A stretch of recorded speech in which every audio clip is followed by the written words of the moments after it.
আমি একটি কবিতা আবৃত্তি করব। কবিতাটির নাম একটি পাখি, লিখেছেন আল মুস্তাফিক।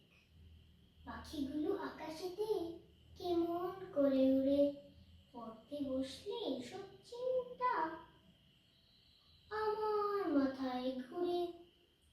ঘাস খেয়ে গাভীগুলো কেমন দুধ দেয়, লোহার তৈরি উড়োজাহাজ কেমনই আকাশে উড়ে।